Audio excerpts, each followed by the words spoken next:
Welcome to competitive cracker. എൻ്റെ പേര് Shaiju.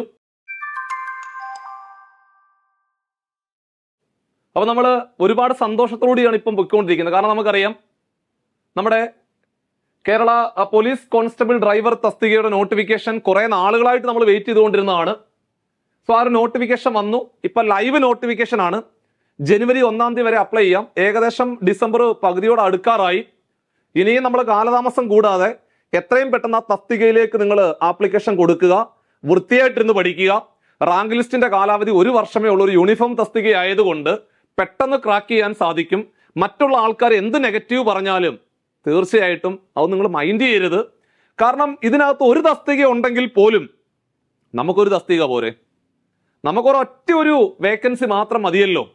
So ഒരൊറ്റ വേക്കൻസിക്ക് വേണ്ടി മാത്രമായിട്ടിരുന്ന് പഠിച്ചാലും പോരെ. അപ്പം മറ്റുള്ള ആൾക്കാർ പലതും നിങ്ങളോട് പറയും. അപ്പോൾ അതൊന്നും നിങ്ങൾ മൈൻഡ് ചെയ്യണ്ട. സാധാരണ നമ്മുടെ ഈ പോലീസ് ഡ്രൈവർ തസ്തികയിലേക്ക് അപ്ലൈ ചെയ്തിരിക്കുന്ന എല്ലാ ഉദ്യോഗാർത്ഥികളും ഈ വൈകുന്നേരങ്ങൾ രാത്രികളൊക്കെ ഇരുന്നാണ് പഠിക്കുന്നത്. കാരണം സാധാരണ അവർ ജോലി ചെയ്തിട്ട് വൈകുന്നേരങ്ങളിൽ മാത്രം ഇരുന്നാണ് പഠിക്കുന്നത്. അപ്പം അതുകൊണ്ട് നിങ്ങളുടെ കൂടെ ഈ പരീക്ഷ എഴുതാൻ വരുന്ന എല്ലാ ഉദ്യോഗാർത്ഥികളും ഇതുപോലെ തന്നെ സമാനതകളില്ലാതെ ഇതുപോലെ തന്നെ ജോലി ചെയ്തിട്ട് വൈകുന്നേരം വന്നിരുന്നാണ് പഠിക്കുന്നത്. അപ്പം അതുകൊണ്ട് നിങ്ങളുടെ പഠനം ഏറ്റവും ഭംഗിയായിട്ട് മുമ്പോട്ട് കൊണ്ടുപോവുക. രാത്രി സമയങ്ങളും അതേപോലെ ഒഴിവ് കിട്ടുന്ന എല്ലാ സമയങ്ങളും കൃത്യമായിട്ട് ഒരു ടൈം ടേബിൾ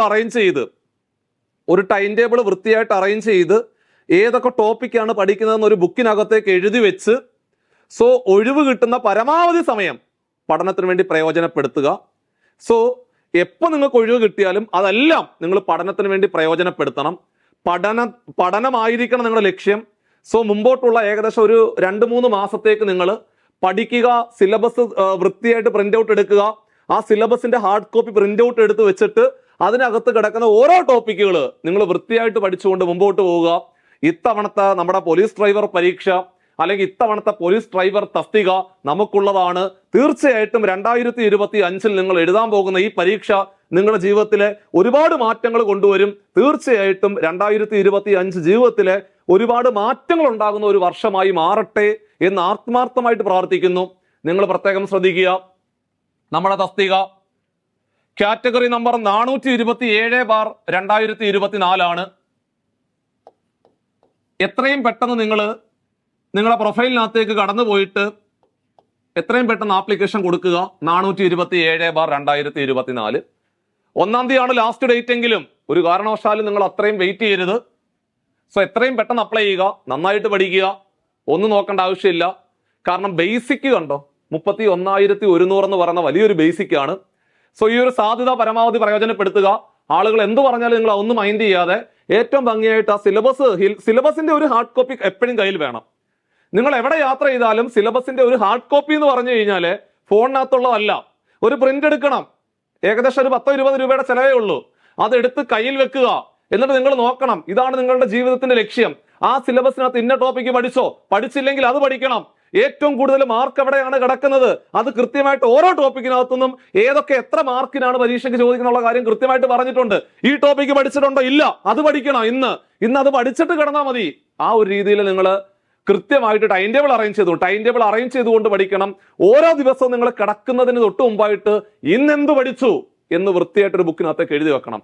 സോ നിങ്ങൾ ഇന്നൊന്നും പഠിച്ചില്ലെങ്കിൽ സ്വാഭാവികമായിട്ട് ഒരുപാട് കുറ്റബോധം വരും.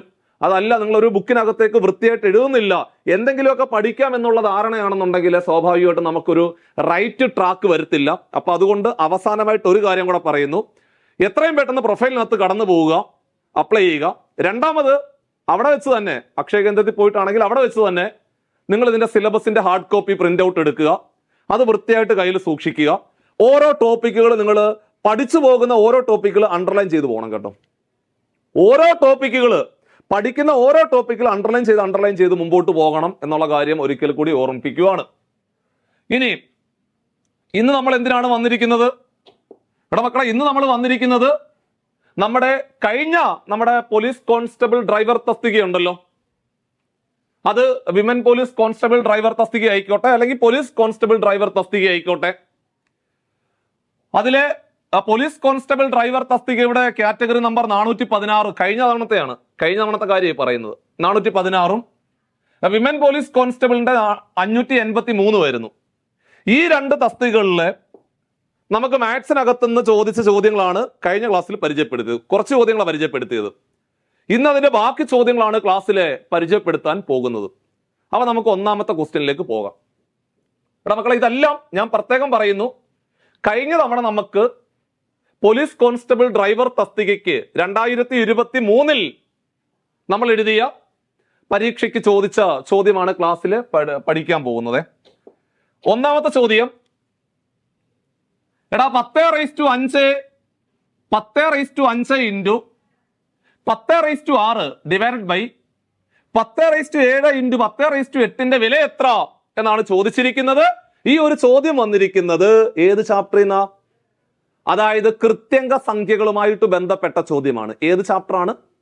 കൃത്യംഗ സംഖ്യകൾ എന്ന് പറയുന്ന ചാപ്റ്ററുമായിട്ട് ബന്ധപ്പെട്ട ചോദ്യമാണ്. കൃത്യംഗങ്ങൾ അല്ലെങ്കിൽ എക്സ്പോണൻസ് എന്ന് പറയുന്ന ഒരു ചാപ്റ്റർ ഉണ്ട്. ഞാൻ വൃത്തിയായിട്ട് പഠിപ്പിച്ചു തരാം ക്ലാസ്സിൽ. അതായത് ഏകദേശം ഒരു 50 ചോദ്യങ്ങൾ നിങ്ങൾ ആ കൃത്യംഗ സംഖ്യകളുമായിട്ട് ബന്ധപ്പെട്ടുകൊണ്ട് പഠിക്കുകയാണെന്നുണ്ടെങ്കിൽ ആ ചാപ്റ്റർ സെറ്റാണ്, വേറൊന്നും പഠിക്കാനില്ല. അപ്പൊ ഇവിടെ നോക്കിക്കേ, എടാ 10⁵5 ഇൻറ്റു 10�6 ഡിവൈഡഡ് ബൈ 10�7 ഇൻറ്റു 10�8ന്റെ വില എത്ര എന്നാണ് ചോദിച്ചത്. രണ്ടോ രണ്ടിലധികമോ കൃത്യംഗ സംഖ്യകളെ ഗുണിക്കുമ്പോൾ അവയുടെ ആധാരസംഖ്യ സെയിം ആണെങ്കിൽ ആ ആധാരസംഖ്യ അതുപോലെ തന്നെ എഴുതുക, കൃതികൾ കൂട്ടിവെക്കുക. അതായത് നമ്മൾ പഠിച്ചിട്ടുണ്ട്, എടാ a⁻m into a⁻n is equal to a⁻m into a⁻n is equal to a⁻m+n അല്ലേ? അതായത് രണ്ടോ രണ്ടിലധികമോ കൃത്യംഗ സംഖ്യകളെ ഗുണിക്കുമ്പോൾ അവയുടെ ആധാരസംഖ്യ എന്ന് പറഞ്ഞാല് താഴെ കിടക്കുന്ന സംഖ്യ പറയുന്ന പേരാണ് ആധാരസംഖ്യ. മുകളിൽ ചെറുതായിട്ട് എഴുതുന്ന സംഖ്യ പറയുന്ന പേര് കൃതി അല്ലെങ്കിൽ പവർ എന്നാണ്. താഴെ വലുതായിട്ട് എഴുതുന്ന സംഖ്യ പറയുന്ന പേര് ആധാരസംഖ്യ എന്നും മുകളിലെ ചെറുതായിട്ട് എഴുതുന്ന സംഖ്യ പറയുന്ന പേര് കൃതി അല്ലെങ്കിൽ പവർ എന്നാണ് പറയുന്നത്. സോ അങ്ങനെ രണ്ടോ രണ്ടിലധികമോ കൃത്യംഗ സംഖ്യകളെ ഗുണിക്കുമ്പോൾ അവയുടെ ആധാരസംഖ്യ സെയിം ആണെങ്കിൽ ആധാരസംഖ്യ അതുപോലെ തന്നെ എഴുതുക, കൃതികൾ കൂട്ടിവെക്കുക. അതായത് ഇവിടെ മക്കളെ 2⁵5 ഇൻറ്റു 2�7 ഇൻറ്റു 2�9ന്റെ വില എത്ര എന്ന് ചോദിച്ചാൽ നിങ്ങൾ കണ്ണ് പൂട്ടി പറയണം. രണ്ടോ രണ്ടിലധികമോ കൃത്യംഗ സംഖ്യകളെ ഗുണിക്കുമ്പോൾ അവയുടെ ആധാരസംഖ്യ സെയിം ആണെങ്കിൽ ആധാരസംഖ്യ അതുപോലെ തന്നെ എഴുതുക, കൃതികൾ കൂട്ടിവെക്കുക. എടാ 5 7 കൂടെ കൂട്ടിയാൽ 12, 12 9 കൂടെ കൂട്ടിയാൽ 12 9 21. ഉത്തരം 2:21 എന്നല്ലേ? ഇങ്ങനെ കൃത്യംഗ സംഖ്യകളുമായി ബന്ധപ്പെട്ടുകൊണ്ട് 8 കൃത്യംഗ നിയമങ്ങൾ നമ്മൾ പഠിക്കും. അതായത് a⁻m into a⁻n is equal to a⁻m+n, a⁻m divided by a⁻n is equal to a⁻m-n, a⁻m the whole raised to n is equal to a⁻mn, a⁻0 is equal to 1, a⁻m is equal to 1 by a⁻m, ab the whole raised to m is equal to a⁻m into b⁻m, a by b the whole raised to m is equal to a⁻m divided by b⁻m. If a⁻m is equal to a⁻n, we can say m equal to n. അങ്ങനെ 8 കൃത്യംഗ നിയമങ്ങൾ പഠിക്കാനുണ്ട്. അതൊക്കെ ഞാൻ പഠിപ്പിക്കാം. അതിലെ ഒന്നാമത്തെ കൃത്യംഗ നിയമമാണ് ഞാൻ ക്ലാസ്സിൽ പറഞ്ഞത്. അത് സെറ്റായോ? എന്തോ നമ്മൾ പഠിച്ചത്? രണ്ടോ രണ്ടിലധികമോ കൃത്യംഗ സംഖ്യകളെ ഗുണിക്കുമ്പോൾ അവയുടെ ആധാരസംഖ്യ സെയിം ആണെങ്കിൽ ആധാരസംഖ്യ അതുപോലെ തന്നെ എഴുതി വെച്ചിട്ട് കൃതികൾ കൂട്ടിവെക്കുക. ഇതാണ് ഒന്നാമത്തെ കൃത്യംഗ നിയമം. സമ്മതിച്ചേ? വൃത്തിയായിട്ട് മനസ്സിലായേ? ഇനി രണ്ടാമത്തെ കൃത്യംഗ നിയമം, എടാ പിള്ളേരെ a⁻m divided by a⁻n is equal to a⁻m-n. അതായത് രണ്ട് കൃത്യംഗ സംഖ്യകളെ ഹരിക്കുമ്പോൾ അവയുടെ ആധാരസംഖ്യ സെയിം ആണെങ്കിൽ ആധാരസംഖ്യ അതുപോലെ എഴുതി വെച്ചിട്ട് കൃതികൾ കുറയ്ക്കുക.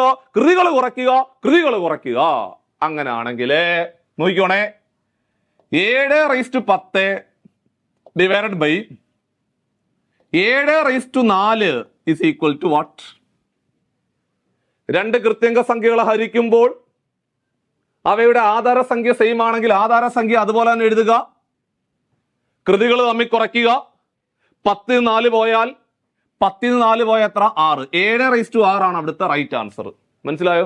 അപ്പോൾ ഈ രണ്ട് കൃത്യങ്ക നിയമങ്ങൾ അറിയാമെങ്കിൽ ഈ പ്രോബ്ലം വൃത്തിയായിട്ട് ചെയ്യാൻ പറ്റും. സോ അങ്ങനെയാണെങ്കിൽ നമുക്ക് ഈ പ്രോബ്ലം പതുക്കെ ചെയ്ത് നോക്കാം. എടാ 10⁵ ഇൻറ്റു 10�6 രണ്ട് കൃത്യങ്ക സംഖ്യകളെ ഗുണിക്കുമ്പോൾ അവയുടെ ആധാര സംഖ്യ സെയിം അല്ലേടാ?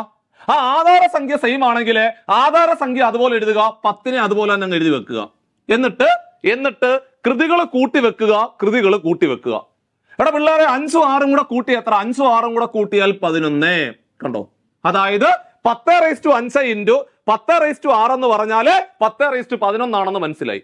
ഡിവൈഡഡ് ബൈ ഇനി 10⁻7ഉം 10⁻8ഉം കൂടെ ഗുണിച്ചാൽ എത്ര? അതുപോലെ തന്നെ രണ്ട് കൃത്യങ്ക സംഖ്യകളെ ഗുണിക്കുമ്പോൾ അവയുടെ ആധാര സംഖ്യ സെയിം ആയതുകൊണ്ട് ആധാര സംഖ്യ അതുപോലെ തന്നെ എഴുതി വെക്കുക, കൃതികൾ കൂട്ടി വെക്കുക. 7ഉം 8ഉം കൂടെ കൂട്ടിയാൽ 15, 7ഉം 8ഉം കൂടെ കൂട്ടിയാൽ 15. അപ്പോൾ 10⁻11 ഡിവൈഡഡ് ബൈ 10⁻15ന്റെ വില എത്ര എന്നാണ് ചോദ്യം. അപ്പൊ നമ്മൾ പറയണം, എന്ത് പറയണം? രണ്ട് കൃത്യങ്ക സംഖ്യകളെ ഹരിക്കുമ്പോൾ അവയുടെ ആധാര സംഖ്യ സെയിം ആണെങ്കിൽ എടാ ആധാര സംഖ്യ അതുപോലെ തന്നെ എഴുതി വെക്കുക, കൃതികൾ തമ്മിൽ കുറയ്ക്കുക. 11 ന്ന് 15 കുറയ്ക്കണം. അപ്പൊ ചെറിയ സംഖ്യ നിന്ന് വലിയ സംഖ്യ കുറയ്ക്കാൻ പറഞ്ഞാൽ എന്ത് ചെയ്യണം? വലുതിൽ നിന്ന് ചെറുത് കുറച്ചിട്ട് മൈനസ് ചിഹ്നം കൊടുത്താൽ മതി എന്ന് 5ാം ക്ലാസ്സിൽ പഠിച്ചിട്ടുണ്ട്. ചെറിയ സംഖ്യ നിന്ന് വലിയ സംഖ്യ കുറയ്ക്കാൻ പറഞ്ഞാല് വലുതിൽ നിന്ന് ചെറുത് കുറയ്ക്കുക, മൈനസ് ചിഹ്നം കൊടുക്കുക. 15 ന്ന് 11 കുറച്ചാൽ 4 വരും, മൈനസ് ചിഹ്നം കൊടുത്താൽ -4. അപ്പോൾ 10⁻4 എന്ന് വരും. അത്തരത്തിലൊരു ഓപ്ഷൻ ഉണ്ടോ എന്ന് നോക്കുക. എടാ മക്കളെ 10⁻4 എന്ന് പറയുന്ന ഒരു ഓപ്ഷൻ ഇല്ല. അപ്പൊ നമ്മൾ മനസ്സിലാക്കണം, രണ്ടാമത്തെ കൃത്യങ്ക നിയമം അല്ല, 3ഉം കൂടെ പഠിച്ചു വെച്ചോണം. മൂന്നാമത്തത് a⁻m = 1/a⁻m. കണ്ടോ? a⁻m = 1/a⁻m. അതായത് ഒരു കൃത്യങ്ക സംഖ്യയുടെ പവർ മൈനസ് ആണെങ്കിൽ ആധാര സംഖ്യ തലതിരിച്ചാല് പവർ പോസിറ്റീവ് ആവും. ഒരു കൃത്യങ്ക സംഖ്യയുടെ പവർ മൈനസ് ആണെങ്കിൽ ആധാര സംഖ്യ തലതിരിച്ചാൽ പവർ പോസിറ്റീവ് ആവും. സോ അങ്ങനെയാണെങ്കിൽ ഈ കൃത്യങ്ക സംഖ്യയുടെ പവർ മൈനസ് അല്ലേ? ഈ കൃത്യങ്ക സംഖ്യയുടെ പവർ മൈനസ് ആണെങ്കിൽ ആധാര സംഖ്യ തലതിരിച്ചാൽ പവർ പോസിറ്റീവ് ആവും. തലതിരിച്ചു കഴിഞ്ഞാല് 1/10⁴ എന്ന് വരും. ഇത്തരത്തിലൊരു ഓപ്ഷൻ ഉണ്ടോ നോക്കിയേ. 1/10⁴ എന്നൊരു ഓപ്ഷൻ ഉണ്ടോ നോക്കുക. അതും ഇല്ല. എടാ 10⁴ എന്ന് പറഞ്ഞ അർത്ഥം എന്തുവാ? 10⁴ എന്ന് പറഞ്ഞ അർത്ഥം എന്തുവാ? 10⁴ എന്ന് പറഞ്ഞ അർത്ഥം 1 കഴിഞ്ഞിട്ട് 4 പൂജ്യം അല്ലേ? 1 കഴിഞ്ഞിട്ട് 4 പൂജ്യം വരുന്ന സംഖ്യ പറഞ്ഞ പേരാണ് 10⁴. അപ്പോൾ ഉത്തരം ദാണ്ട കിടക്കുന്നുണ്ടേ, 1 കഴിഞ്ഞിട്ട് 4 പൂജ്യം വരുന്ന സംഖ്യ. ഉത്തരം ഓപ്ഷൻ ബി ആയിരുന്നു അതിന്റെ റൈറ്റ് ആൻസർ. സിമ്പിൾ അല്ലേ? സിമ്പിളായിട്ട് ക്രാക്ക് ചെയ്യാൻ സാധിച്ചില്ലേ? ഏതൊക്കെ കൃത്യങ്ക നിയമങ്ങളാണ് പഠിച്ചത്? അപ്പൊ ഇവിടെ നമ്മൾ ഇന്നത്തെ ക്ലാസ്സിൽ ഏതൊക്കെ പഠിച്ചു? രണ്ട് കൃത്യങ്ക സംഖ്യകളെ ഗുണിക്കാൻ രണ്ടോ രണ്ടിലധികമോ കൃത്യങ്ക സംഖ്യകളെ ഗുണിക്കാൻ ചോദിച്ചാല് ആധാര സംഖ്യ അതുപോലെ എഴുതുക, കൃതികൾ കൂട്ടിവെക്കുക. ഒന്നാമത്തത്. ഇനി രണ്ട് കൃത്യങ്ക സംഖ്യകളെ ഹരിക്കാൻ ചോദിച്ചാല് ആധാര സംഖ്യ അതുപോലെ എഴുതുക, കൃതികൾ തമ്മിൽ കുറയ്ക്കുക. ഇനി ഒരു കൃത്യങ്ക സംഖ്യയുടെ പവർ മൈനസ് ആണെങ്കിൽ മക്കളെ ഒരു കൃത്യങ്ക സംഖ്യയുടെ പവർ മൈനസ് ആണെങ്കിൽ ആധാര സംഖ്യ തലതിരിച്ചാലേ പവർ പോസിറ്റീവ് ആവും. ഇനി 10⁻4 എന്ന് പറഞ്ഞ അർത്ഥം എന്തുവാ? 1 കഴിഞ്ഞിട്ട് 4 പൂജ്യം വരുന്ന സംഖ്യയാണ്. 1 കഴിഞ്ഞിട്ട് 4 പൂജ്യം വരുന്ന സംഖ്യ പറയുന്ന പേരാണ് എന്ത്? 10⁻4 എന്ന് പറയും. അങ്ങനെയാണെങ്കിൽ 1 കഴിഞ്ഞിട്ട് 6 പൂജ്യം വരുന്ന സംഖ്യ പറയുന്ന പേരെന്തുവാ? 1 കഴിഞ്ഞിട്ട് 1 2 3 4 5 6. 1 കഴിഞ്ഞിട്ട് 6 പൂജ്യം വരുന്ന സംഖ്യ പറഞ്ഞ പേരാണ് 10 ലക്ഷം എന്ന് പറയും. ആ 10 ലക്ഷത്തിന് നമ്മൾ പറയുന്ന പേരാണ് മില്യൺ എന്ന് പറയും. യൂട്യൂബിന്റെ സബ്സ്ക്രിപ്ഷൻ നോക്കാറുണ്ട്, മില്യൺ അടിച്ച ചാനൽ. ഒരു മില്യൺ അടിച്ച ചാനൽ എന്ന് പറഞ്ഞാൽ 10 ലക്ഷമാണ്. അപ്പോൾ 10⁻6 എന്ന് പറഞ്ഞാൽ മില്യൺ ആണ്, 10⁻6 എന്ന് പറഞ്ഞാൽ മില്യൺ ആണ്. അതേപോലെ നമ്മൾ ഇങ്ങനെ എഴുതി പോകുമ്പോൾ 10⁻9 എന്ന് പറഞ്ഞാല് 100 കോടിയാണ്. 100 കോടിയെ പറയുന്ന പേര് ബില്യൺ. മറന്നുപോരുത്. 1 കഴിഞ്ഞ് 6 പൂജ്യം വരുന്ന സംഖ്യ 10⁻6 പറയുന്ന പേര് മില്യൺ ആണ്, 10⁻9 പറയുന്ന പേര് ബില്യൺ ആണ്. അതേപോലെ 10⁻12 പറയുന്ന പേര് ട്രില്യൺ. പരീക്ഷയ്ക്ക് ചോദിക്കും കേട്ടോ, പരീക്ഷയ്ക്ക് ചോദിക്കും 10⁻9 ഈസ് ഈക്വൽ ടു ഡാഷ് എന്ന് ചോദിക്കും. Option A million, option B billion, option C trillion, അങ്ങനെ വരും. അപ്പോൾ 10⁻6 ആണെങ്കിൽ മില്യൺ, 10⁻9 ആണെങ്കിൽ ബില്യൺ, 10⁻12 ആണെങ്കിൽ ട്രില്യൺ, അതേപോലെ 10⁻15 ആണെങ്കിൽ ക്വാഡ്രില്യൺ. എഴുതിയെടുത്തു കേട്ടോ. 10⁻15 ആണെങ്കിൽ ക്വാഡ്രില്യൺ ആണ്. അതേപോലെ 10⁻18 ആണെങ്കിൽ ക്വിന്റില്യൺ. ക്വിന്റില്യൺ ക്വിന്റില്യൺ കണ്ടോ, ക്വിന്റില്യൺ എന്നാണ്. അതേപോലെ 1നോടൊപ്പം 100 പൂജ്യം വരുവാണെങ്കിൽ, എടാ മക്കളെ 1നോടൊപ്പം 100 പൂജ്യം വരുവാണെങ്കിൽ ആ സംഖ്യ പറയുന്ന പേര് ഗൂഗോൾ. ഗൂഗോൾ എഴുതിയെടുത്തോണം കേട്ടോ. വെറുതെ വീഡിയോ കണ്ട് കളയുമല്ല. ആ വീഡിയോ കാണുമ്പോൾ തന്നെ അത് വൃത്തിയായിട്ട് ഒരു ബുക്കിനകത്തേക്ക് നോട്ട് വൃത്തിയായിട്ട് എഴുതിയെടുക്കണം. കാരണം സ്ഥിരമായിട്ട് നമ്മൾ മാത്സിന്റെ ക്ലാസ് ചെയ്യുന്നുണ്ട്. സോ ഈ ചോദ്യങ്ങളെല്ലാം ഒരു ബുക്കിനകത്തേക്ക് വൃത്തിയായിട്ട് എഴുതിയെടുക്കണം. കാരണം നമ്മൾ ഏറ്റവും പ്രധാനപ്പെട്ട ചോദ്യങ്ങളാണ് യൂട്യൂബിനകത്ത് കൊടുക്കുന്നത്. ഏറ്റവും പ്രധാനപ്പെട്ട ചോദ്യങ്ങളാണ്. അപ്പൊ നിങ്ങളുടെ സമയത്തിനനുസരിച്ച് നിങ്ങൾക്ക് ഈ നോട്ട് വാങ്ങിച്ച് എഴുതിയെടുത്ത് കോപ്പി ചെയ്ത് മുമ്പോട്ട് പോയാൽ മതി. ഓക്കെ. സോ പറഞ്ഞ കാര്യങ്ങളെല്ലാം വൃത്തിയായിട്ട് ഒരു ബുക്കിനകത്തേക്ക് നോട്ട് ചെയ്യുക. ഈ ക്വസ്റ്റിന്റെ ഉത്തരം ഓപ്ഷൻ ബി ആയിരുന്നു കേട്ടോ. 6ന്റെ കൂടെ 3 കൂട്ടിയ 9, 9ന്റെ കൂടെ 3 കൂട്ടിയ 12, 12ന്റെ കൂടെ 3 കൂട്ടിയ 15, 15ന്റെ കൂടെ 3 കൂട്ടിയാൽ 18. Million, billion, trillion, quadrillion, quintillion, googol. ഇത്രയും വാക്കുകൾ വൃത്തിയായിട്ട് മനസ്സിൽ ഓർമ്മയിലുണ്ടാവണം. അതേപോലെ നമുക്കറിയാം, ഈ പരീക്ഷയ്ക്ക് തയ്യാറെടുക്കുന്ന സമയത്ത് നിങ്ങളിങ്ങനെ പഠിച്ചുകൊണ്ടിരിക്കുന്നവരായിരിക്കാം, അല്ലെങ്കിൽ എങ്ങനെ പഠിക്കണം എന്നുള്ള ആശയക്കുഴപ്പമുള്ളവരായിരിക്കാം.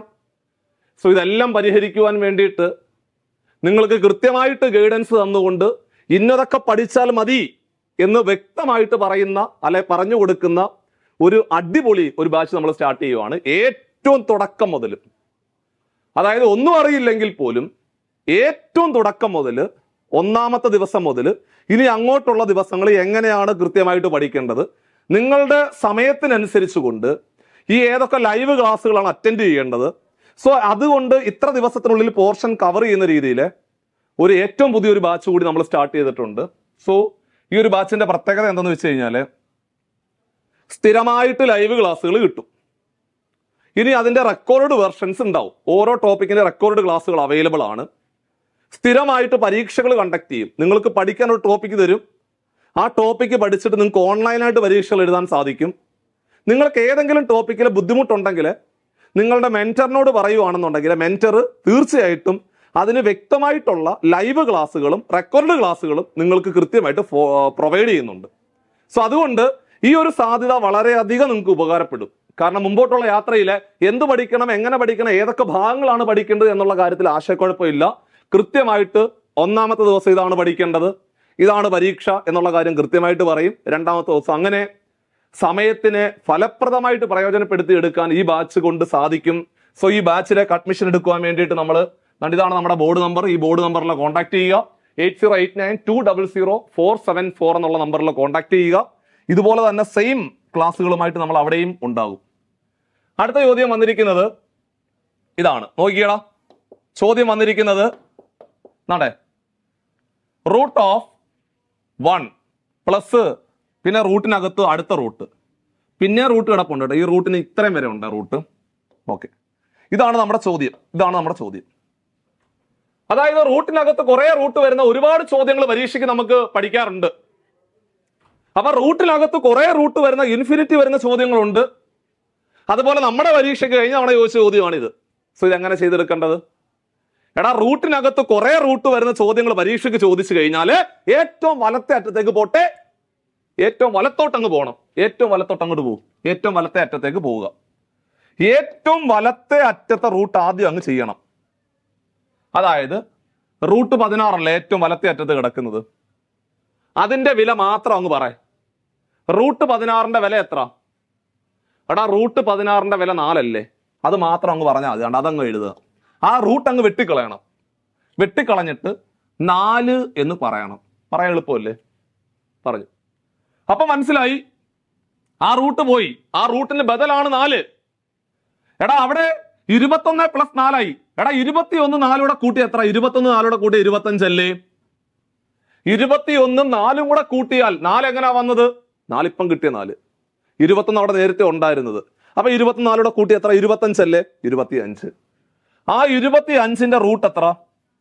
25ന്റെ റൂട്ട് 5 അല്ലേ? ആ 5 പുറത്തെഴുതിക്കൂ. അത്രയും കളയെ. 25 വന്നു, 25ന്റെ റൂട്ട് 5 കിട്ടി. ഇനി 4 + 5, 4ഉം 5ഉം കൂടെ കൂട്ടി എത്ര? 9 അല്ലേ? 9. 4ഉം 5ഉം കൂടെ കൂട്ടിയ 9. ആ 9ന്റെ റൂട്ട് എത്ര? 9ന്റെ റൂട്ട് 3 അല്ലേ? 3 എഴുതിക്കൂ. അതെങ്കിൽ പുറത്തെഴുതിയാൽ മതി. 1ഉം 3ഉം കൂടെ കൂട്ടിയാൽ 4 അല്ലേ? 4. എടാ 4ന്റെ റൂട്ട് എത്ര? 4ന്റെ റൂട്ട് എത്ര? 4ന്റെ റൂട്ട് 2. ഉത്തരം ഓപ്ഷൻ ബി ആയിരുന്നു അതിന്റെ റൈറ്റ് ആൻസർ. സിമ്പിൾ ചോദ്യമായിരുന്നു. അങ്ങനെ റൂട്ടിനകത്ത് കുറെ റൂട്ട് വരുന്ന ചോദ്യങ്ങൾ പരീക്ഷയ്ക്ക് ചോദിക്കുകയാണെന്നുണ്ടെങ്കിൽ ഏറ്റവും വലത്തെ അറ്റത്തെ റൂട്ട് ആദ്യം ചെയ്യണം. എന്നിട്ട് അവിടെ നിന്ന് ഇങ്ങനെ വരണം. വലത്തൂന്ന് ഇടത്തേക്ക് ഓരോ റൂട്ടുകൾ വൃത്തിയായിട്ട് ഒഴിവാക്കി ഒഴിവാക്കി ഒഴിവാക്കി വരുമ്പോൾ റൂട്ടിനകത്ത് കുറെ റൂട്ട് വരുന്ന ചോദ്യങ്ങളുടെ ഉത്തരം കിട്ടും. സോ റൂട്ടിനകത്ത് കുറെ റൂട്ട് വരുന്ന ചോദ്യങ്ങളുടെ പ്രോബ്ലങ്ങൾ നമ്മൾ മുമ്പോട്ടുള്ള ക്ലാസ്സുകളിൽ അപ്ലോഡ് ചെയ്യാം കേട്ടോ. അങ്ങനെയാണ് റൂട്ടിനകത്ത് കുറെ റൂട്ട് വരുന്ന എല്ലാ ചോദ്യങ്ങളും ഒരു വീഡിയോ ആയിട്ട് നമ്മൾ ചെയ്യാം. അപ്പൊ അത് നിങ്ങൾക്ക് ഒരുപാട് ഉപകാരപ്പെടും. ഓക്കെ, അപ്പൊ ഈ ചോദ്യം നമ്മൾ പറഞ്ഞ് അവസാനിപ്പിച്ചു. അടുത്തത് ഇതാണ് പിന്നീട് ചോദിച്ച അടുത്ത ചോദ്യം. 999ന്റെ സ്ക്വയർ -1ന്റെ സ്ക്വയർ എത്ര? ഏത് ചാപ്റ്ററിന് ചോദിച്ച ചോദ്യമാണെന്ന് ആദ്യം മനസ്സിലാക്കണ്ടേ? എടാ മക്കളെ, ഒരു ചോദ്യം കാണുമ്പോൾ അത് ഏത് ചാപ്റ്ററിന് ചോദിച്ച ചോദ്യമാണെന്ന് ആദ്യം മനസ്സിലാക്കണം, എന്നിട്ടാണ് പഠിക്കേണ്ടത്. അല്ലാതെ പ്രീവിയസ് ചോദ്യങ്ങൾ പഠിക്കുമ്പോൾ ഈ ചോദ്യം അതുപോലെ പരീക്ഷയ്ക്ക് വരുമെന്നല്ല. ഈ ചോദ്യം ഏത് ചാപ്റ്ററിനാണ് ചോദ്യകർത്താവ് ഇട്ടത്, ആ ചാപ്റ്ററിൽ പോവുക, എന്നിട്ട് അവിടെ പോയിട്ട് ഒരു 20 ക്വസ്റ്റ്യൻ പ്രാക്ടീസ് ചെയ്യണം. അങ്ങനെയാണ് പഠിക്കേണ്ടത്. അങ്ങനെയാണ് പഠിക്കേണ്ടത്. ഈ ചോദ്യം കണ്ടോ, ഇത് നമ്മുടെ കഴിഞ്ഞ പോലീസ് കോൺസ്റ്റബിൾ ഡ്രൈവർ പരീക്ഷയ്ക്ക് ചോദിച്ച ചോദ്യം. ഇത് 999ന്റെ സ്ക്വയർ -1ന്റെ സ്ക്വയർ എന്തുവാ? ഇത് കാണുമ്പോഴേ അറിയാം, a² - b² ഫോമിലല്ലേ കിടക്കുന്നത്. എടാ a² - b² ഫോമിലാണ് കിടക്കുന്നത്. അങ്ങനെയാണെങ്കിൽ a² - b² = a + b × a - b ആണെന്ന് ചെറിയ ക്ലാസ്സിലെ പഠിച്ചിട്ടുണ്ട്. a + b × a - b ആണ്. a² - b² = a + b × a - b. a + b whole square is equal to a + b whole square is equal to a² + 2ab + b² അല്ലേ? a - b whole square is equal to a² - 2ab + b² അല്ലേ? അങ്ങനെയാണെങ്കിൽ എടാ പിള്ളേരെ a² - b² is equal to a + b × a - b ആണ്. a + b × a - b, a + b × a - b. അതായത് a + b എന്ന് പറഞ്ഞാല് രണ്ടുപേരും കൂടെ കൂട്ടുക. 999 ഒന്നും കൂടെ കൂട്ടിയ എത്ര? എടാ 999 ഒന്നും കൂടെ കൂട്ടിയാൽ 1000 വരും. 1000 വന്നു into a - b a - b എന്ന് പറഞ്ഞാല് ഇത് രണ്ടും കൂടെ കുറയ്ക്കുക. അതായത് 999 ഒന്ന് കുറച്ചാൽ എത്ര? 999 ഒന്ന് കുറച്ചാല് 998 എന്ന് വരത്തില്ലേ? 999 ഒന്ന് കുറച്ചാൽ എത്ര? 998 അല്ലേ? എടാ 998നെ 1000 കൊണ്ട് ഗുണിക്കണം. ഒരു സംഖ്യ 1000 കൊണ്ട് ഗുണിക്കാന് ഒരു സംഖ്യ 1000 കൊണ്ട് ഗുണിക്കാൻ ഒരു 3 പൂജ്യം ഇട്ട് കൊടുത്താൽ പോര്. 1000ന് എത്ര പൂജ്യം ഉണ്ട്? 1000ന് 3 പൂജ്യം അല്ലേ? അപ്പൊ ഒരു സംഖ്യയെ 1000 കൊണ്ട് ഗുണിക്കണമെങ്കിൽ 3 പൂജ്യം ഇട്ട് കൊടുത്താൽ മതി. ഒരു സംഖ്യയെ 100 കൊണ്ട് ഗുണിക്കണമെങ്കിൽ 2 പൂജ്യം ഇട്ട് കൊടുത്താൽ മതി. അതേപോലെ ഒരു സംഖ്യ 1000 കൊണ്ട് ഗുണിക്കണമെങ്കിൽ 3 പൂജ്യം ഇട്ട് കൊടുക്കുക. അതായത് 998 കഴിഞ്ഞ് 3 പൂജ്യം വരും. സോ അത്തരത്തിൽ വരുന്ന ഓപ്ഷൻ ഏതാന്ന് നോക്കിയേ. അത്തരത്തിൽ വരുന്ന ഓപ്ഷനാണ് ഓപ്ഷൻ ബി. ഉത്തരം ഓപ്ഷൻ ബി ആയിരുന്നു അതിന്റെ റൈറ്റ് ആൻസർ. 998 കഴിഞ്ഞിട്ട് 3 പൂജ്യം വരുന്ന ഓപ്ഷൻ ആയിരുന്നു, അതായിരുന്നു അതിന്റെ റൈറ്റ് ആൻസർ. സോ ക്ലിയർ ആയോ? സോ അങ്ങനെ നമ്മൾ വളരെ പ്രധാനപ്പെട്ട 3 ചോദ്യങ്ങൾ പറഞ്ഞ് അവസാനിപ്പിച്ചിരിക്കുകയാണ്. അടുത്ത ക്വസ്റ്റ്യനിലേക്ക് നമ്മൾ പതിയെ കടക്കുവാണ്. വീണ്ടും നിങ്ങളുടെ മുമ്പിൽ വന്നിരിക്കുന്ന ചോദ്യം കൃത്യംഗ സംഖ്യകളുമായിട്ട് ബന്ധപ്പെട്ട ചോദ്യമാണ്. അതായത് ചോദ്യം ഇതായിരുന്നു, 2/1000. എടാ 2/1000 മൈനസ് 2/999ന്റെ വില എത്ര എന്നാണ് ചോദ്യം. സോ കൃത്യംഗ സംഖ്യകളെ കുറയ്ക്കുന്ന ചോദ്യമാണ്. കൃത്യംഗ സംഖ്യകളെ ഗുണിക്കാനും ഹരിക്കാനും കൃത്യമായിട്ട് നിയമമുണ്ട്. കൃത്യംഗ സംഖ്യകളെ ഗുണിക്കണമെങ്കിൽ a⁻m × a⁻n പഠിച്ചു. ഹരിക്കണമെങ്കിൽ a⁻m / a⁻n ഉണ്ട്. പക്ഷേ കുറയ്ക്കാൻ കൃത്യംഗ നിയമം ഇല്ലടാ.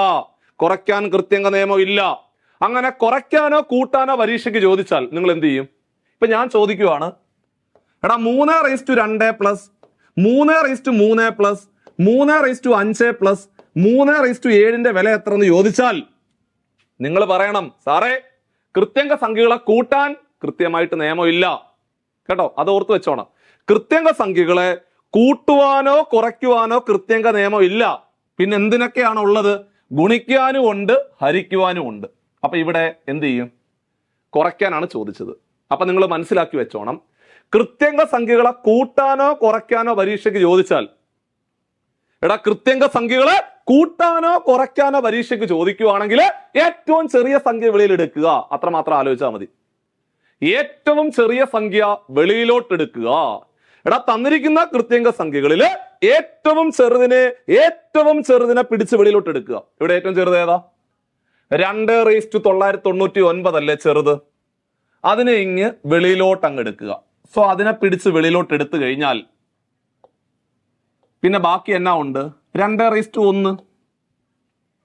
കാരണം 2/999 2/1 കൂടെ ഗുണിച്ചാൽ 2/1000 അല്ലേ? ആണ്. മൈനസ് 2/999 2/999 വെളിയെടുത്താൽ പിന്നെ ബാക്കി എന്നാ ഉണ്ട്? 1. ഇനി ശരിയാണോ നോക്കിക്കേ, അകത്തോട്ട് മൾട്ടിപ്ലൈ ചെയ്യുമ്പോൾ ഈ സാധനം കിട്ടുന്നുണ്ടോ? 2/999 2/1 കൊണ്ട് ഗുണിച്ചാൽ 2/1000 ആണ്. മൈനസ് 2/999 1 കൊണ്ട് ഗുണിച്ചാൽ 2/999 പക്ക, ഒരു പ്രശ്നമില്ല. സോ അങ്ങനെയാണെങ്കിൽ 2/999 ഇൻറ്റു 2/1 എന്ന് പറഞ്ഞ അർത്ഥം എന്തുവാടാ? എടാ മക്കളെ, ഏതെങ്കിലും ഒരു കൃത്യംഗ സംഖ്യയുടെ പവർ 1 ആണെങ്കിൽ ആ നമ്പർ തന്നെ ആൻസർ. അപ്പൊ 2/1 എന്ന് പറഞ്ഞാൽ 2. ആ 2 1 കുറച്ചാൽ എത്ര? 2 1 കുറച്ചാൽ 1 അല്ലേ? 1. അപ്പോൾ ഒരു സംഖ്യയെ 1 കൊണ്ട് ഗുണിച്ച ആൻസർ എത്ര? ആ സംഖ്യ തന്നെ. അപ്പൊ ഉത്തരം 2/999 എന്നുള്ള ആൻസർ നിങ്ങൾ ബബിൾ ചെയ്യണം.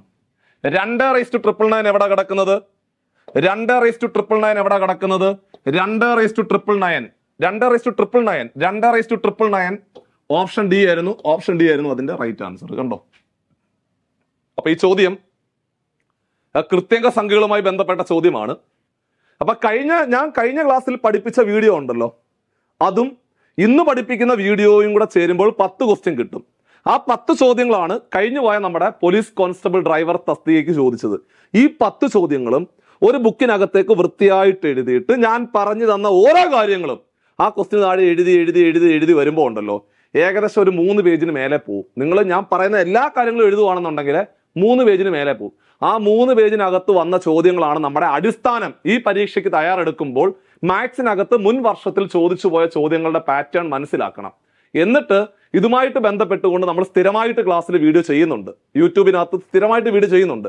ഈ ഓരോ ക്ലാസ്സുകളും ഉണ്ടല്ലോ, നിങ്ങൾ ഇതിന്റെ ബാക്കിയായിട്ട് എഴുതി പഠിക്കണം. അവൻ പരീക്ഷ ആകുമ്പോൾ ഉണ്ടല്ലോ മാത്സിനകത്തെ 10 മാർക്ക് നിങ്ങൾക്ക് ഉറപ്പിക്കുക. സോ ആ ഒരു കാര്യത്തിലെ മിനിമം ഗ്യാരണ്ടിയാണ് കേട്ടോ, ഒന്നും പേടിക്കാനില്ല.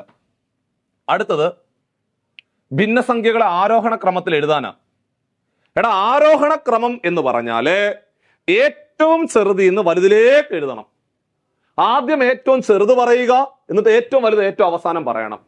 ചെറുതിൽ നിന്നും വലുതിലേക്ക് സംഖ്യകളെ അറേഞ്ച് ചെയ്യുന്ന പരിപാടിയെ പറയുന്ന പേരാണ് ആരോഹണ ക്രമം.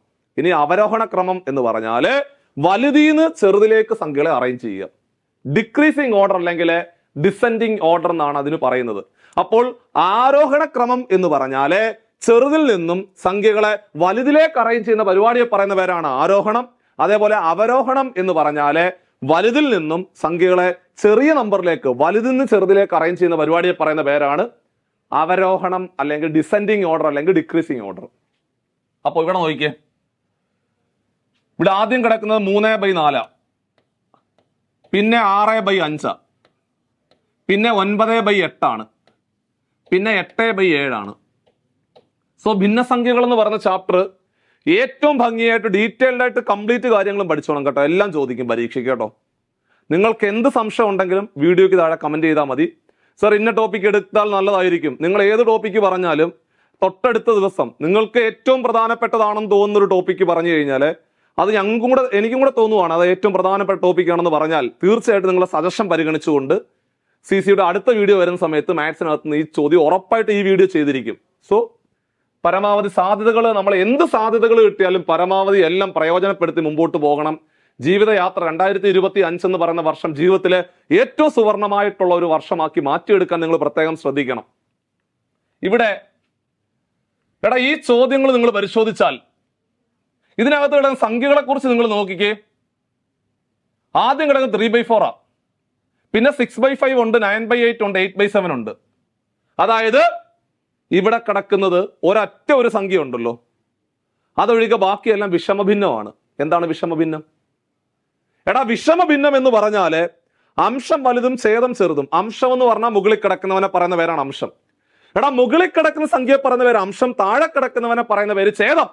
അപ്പോൾ മുകളിൽ കിടക്കുന്ന അംശം, താഴെ കിടക്കുന്ന ഛേദം. അപ്പൊ അംശം വലുതും ഛേദം ചെറുതും ആണെങ്കിൽ അത്തരം ഭിന്നസംഖ്യകളെ പറയുന്ന പേരാണ് വിഷമഭിന്നം അല്ലെങ്കിൽ ഇംപ്രോപ്പർ ഫ്രാക്ഷൻ എന്ന് പറയും. എന്താണെന്നൂടെ പറഞ്ഞേ? അംശം വലുതും ഛേദം ചെറുതുമാണെങ്കിൽ അത്തരം ഭിന്നസംഖ്യകളെ പറയുന്ന പേരാണ് വിഷമഭിന്നം. വിഷമഭിന്നം എന്നാണ് പറയുന്നത്. അപ്പൊ ഇവിടെ എന്തായാലും വിഷമഭിന്നത്തിന് ഒരു പ്രത്യേകതയുണ്ട്. വിഷമഭിന്നത്തിന്റെ പ്രത്യേകത ഉത്തരം ഒന്നിനേക്കാൾ കൂടുതലായിരിക്കും. അത് നിങ്ങൾ അങ്ങ് കാണാതെ അങ്ങ് പഠിച്ചു വെക്കുക. ഏതെങ്കിലും ഒരു വിഷമഭിന്ന സംഖ്യ എഴുതാൻ പറഞ്ഞാൽ നിങ്ങൾ എങ്ങനെ എഴുതും?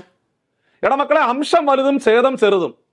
എടാ അംശം മുകളിൽ കിടക്കുന്നത് ഒരു വലിയ സംഖ്യ, താഴെ കിടക്കുന്ന ഒരു ചെറിയ സംഖ്യ. അങ്ങനെ പറയുന്ന സംഖ്യകളെ പറയുന്ന പേരാണ് വിഷമഭിന്നം എന്നാണ് പറയുന്നത്. അങ്ങനെ അംശം വലുതും ഛേദം ചെറുതുമാണെങ്കിൽ അത്തരം സംഖ്യകളെ പറയുന്ന പേര് വിഷമഭിന്നം. സോ വിഷമഭിന്നത്തിന്റെ ഉത്തരം അല്ലെങ്കിൽ വിഷമഭിന്നത്തിന്റെ വില ഒന്നിനേക്കാൾ കൂടുതലായിരിക്കും. ഒന്നിനേക്കാൾ കൂടുതലായിരിക്കും. ഒന്നിനേക്കാൾ കൂടുതലായിരിക്കും. പിന്നെ എന്തായാലും മുക്കാൽ എന്ന് പറഞ്ഞ അർത്ഥം എന്തുവാ? എടാ മുക്കാല് എന്ന് പറഞ്ഞ അർത്ഥം എന്തുവാ? മുക്കാൽ എന്ന് പറഞ്ഞാല് ഒന്നിനേക്കാളും ചെറുതല്ലേ? അപ്പോ 6/5 വിഷമഭിന്നം, 9/8 വിഷമഭിന്നം, 8/7 വിഷമഭിന്നം. അപ്പൊ ഇതെന്തായാലും ഇവന്മാര് 3 പേരും ഒന്നിനേക്കാൾ കൂടുതലല്ലേ ആണ്. അപ്പോൾ ഏറ്റവും ചെറുതേതാ? ഏറ്റവും ചെറുതേതാ? ഏറ്റവും ചെറുതേതാ? ഏറ്റവും ചെറുത് 3/4 ആണ്. അപ്പോൾ 3/4 ആണ് ഉത്തരത്തിന് തുടക്കമായിട്ട് വരേണ്ടത്.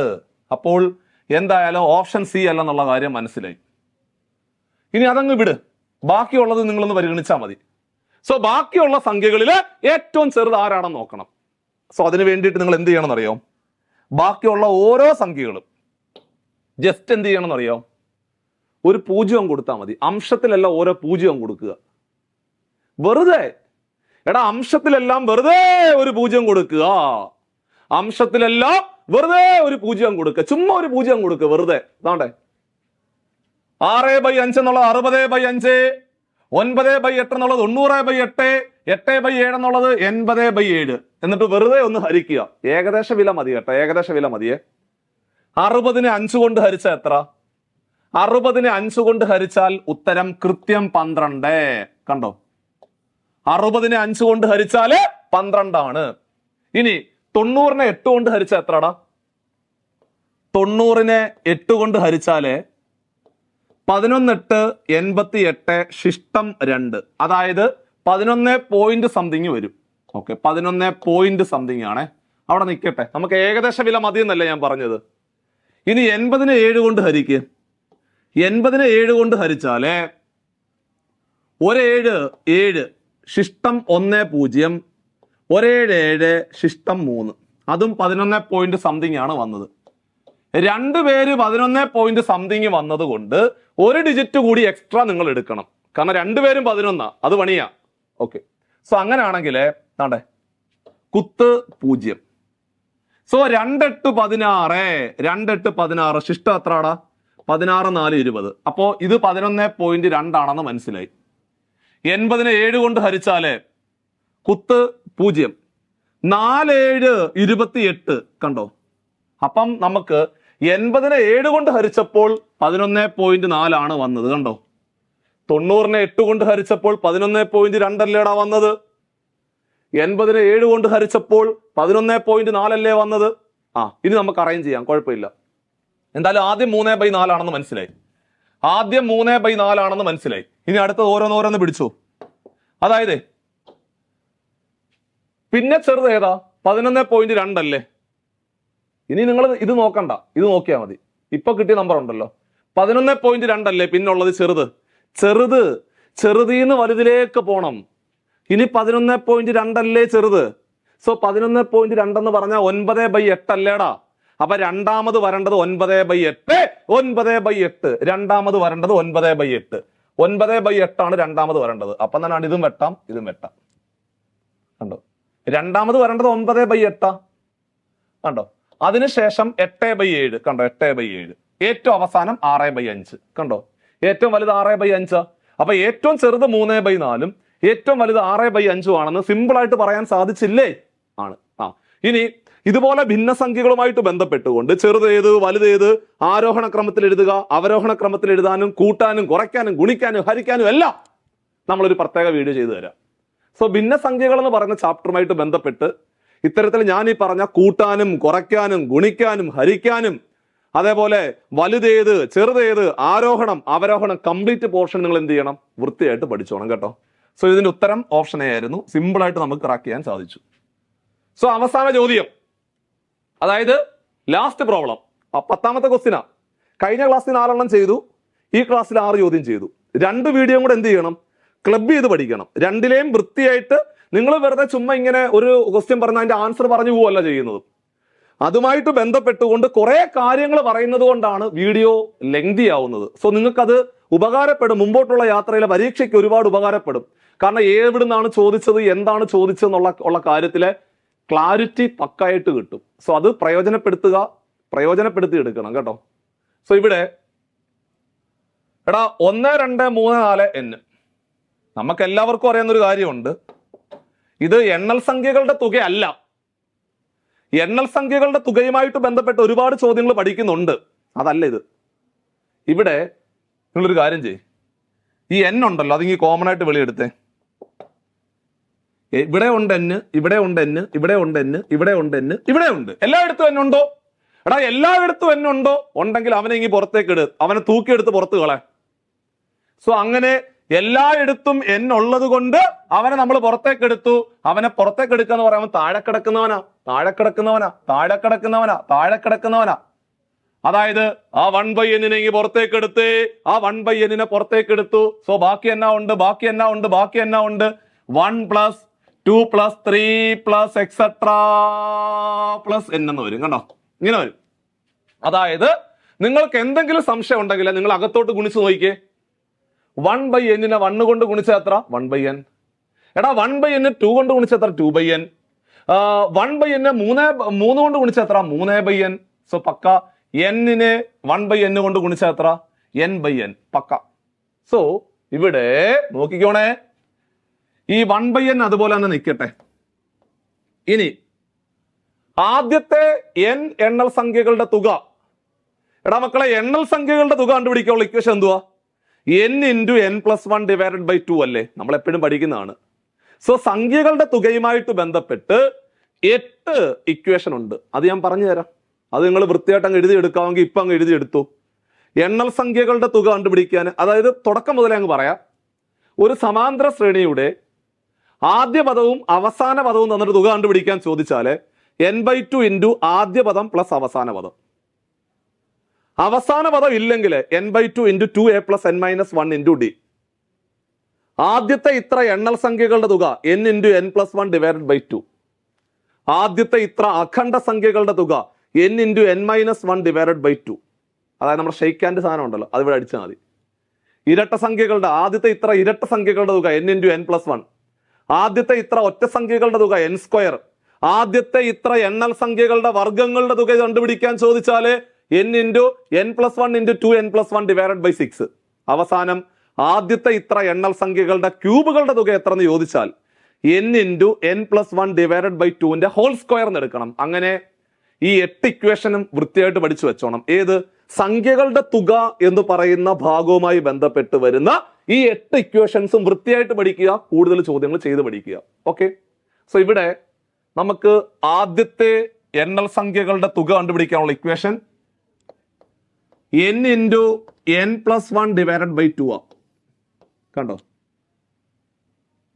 ഇവിടെ മക്കളെ? കണ്ട, ഈ n കട്ടായി പോയി, വേറൊന്നും കട്ട് ചെയ്യാനില്ല. ചുരുക്കി പറഞ്ഞാൽ നമുക്ക് കിട്ടിയ ഉത്തരം n+1/2 എന്ന് വരും. അതായത് ഓപ്ഷൻ ഡി ആയിരുന്നു അതിന്റെ റൈറ്റ് ആൻസർ. കണ്ടോ, ഓപ്ഷൻ ഡി ആയിരുന്നു അതിന്റെ റൈറ്റ് ആൻസർ. വളരെ നല്ലൊരു ചോദ്യമാണ് പരീക്ഷയ്ക്ക് ചോദിച്ചത്. അപ്പോൾ മുമ്പോട്ടുള്ള യാത്രയില് ഈ 10 ചോദ്യങ്ങളും ഒരു ബുക്കിനകത്തേക്ക് എഴുതി വെച്ച് ഏതൊക്കെ ചോദ്യങ്ങൾ എവിടെ നിന്നാണ് ചോദിച്ചതെന്നുള്ള കംപ്ലീറ്റ് കാര്യങ്ങൾ നമ്മൾ ക്ലാസ്സിൽ പറഞ്ഞിരിക്കുകയാണ്. മാത്സിന്റെ കാര്യത്തിൽ നിങ്ങൾക്ക് സിമ്പിളായിട്ട് 10 മാർക്കും സിമ്പിളായിട്ട് സ്കോർ ചെയ്യാൻ സാധിക്കും.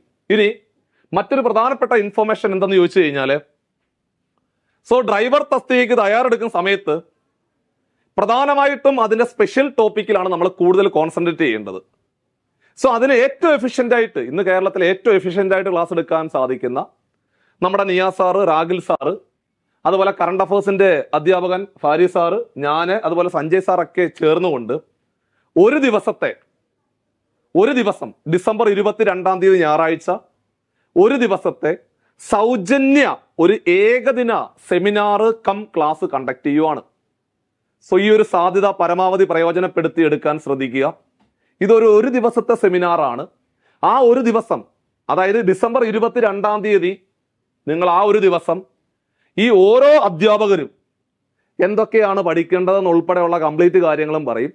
ആ ഓരോ അധ്യാപകരും 1-2 മണിക്കൂർ വെച്ചിട്ട് ഓരോ ടോപ്പിക്കുകളെ നിങ്ങൾ ഓഫ്ലൈനായിട്ട് പഠിപ്പിക്കാൻ പോവുക. നേരിട്ട് വരണം. നിങ്ങൾ എവിടെ വരണം? എറണാകുളത്ത് വരണം. എറണാകുളത്ത് നമ്മൾ CCയുടെ മെയിൻ ഓഫീസിൽ വെച്ചിട്ട്, കോമ്പറ്റേറ്റീവ് ക്രാക്കറിന്റെ ഓഫീസിൽ വെച്ചിട്ട് നമ്മൾ ഇത്രയും അധ്യാപകർ ഒരുമിച്ച് നിങ്ങളെ നേരിട്ട് കണ്ടുകൊണ്ട് നിങ്ങളെ വൃത്തിയായിട്ട് സൗജന്യമായിട്ട് ഒരു ദിവസം പഠിപ്പിക്കാൻ തീരുമാനിച്ചിരിക്കുകയാണ്. ഈ ഒരു വലിയ സാധ്യത നിങ്ങൾ പ്രയോജനപ്പെടുത്തണം. നിങ്ങളുടെ ഫ്രണ്ട്സിലേക്ക് നിങ്ങൾ ഷെയർ എത്തിക്കണം. ഡ്രൈവേഴ്സിന്റെ പരമാവധി ഗ്രൂപ്പുകൾ നിങ്ങളുടെ കയ്യിൽ തന്നെ ഉണ്ടാവും. അവിടെ നിങ്ങൾ കമ്പൈനായിട്ട് ഗ്രൂപ്പിൽ ഈ ഇൻഫർമേഷൻ ഷെയർ ചെയ്യുക. ഒരുമിച്ച് വരിക, ഒരുമിച്ച് വന്നുകൊണ്ട് നമുക്ക് ഒരുമിച്ച് പഠിക്കാം. ഈ ഒരു സാധ്യത പരമാവധി അങ്ങ് പ്രയോജനപ്പെടുത്തണം. 2025 എന്ന് പറയുന്ന വർഷം ഇത്തരത്തിലെ ഒരു നോട്ടിഫിക്കേഷൻ വന്നത് തന്നെ നിങ്ങളുടെ ജീവിതത്തെ മാറ്റിമറിക്കാൻ വേണ്ടിയാണ് എന്നുള്ള ആത്മവിശ്വാസത്തോടെ ഓരോ ദിവസം എഴുന്നേൽക്കുമ്പോഴും കിടക്കുമ്പോഴും പോലീസ് ഡ്രൈവർ എന്ന് മാത്രമായിരിക്കണം നിങ്ങളുടെ മുമ്പോട്ടുള്ള യാത്ര. അടുത്ത ക്ലാസ്സിലെ മറ്റൊരു ഇൻട്രസ്റ്റിംഗ് സെക്ഷനുമായിട്ട് വീണ്ടും കാണാം. അപ്പൊ നമ്മുടെ ഓഫ്ലൈൻ ക്ലാസ്സിന്റെ കാര്യം മറന്നു പോരുത്. അത് പരമാവധി ഗ്രൂപ്പിലേക്ക് ഷെയർ ചെയ്യിപ്പിക്കാം.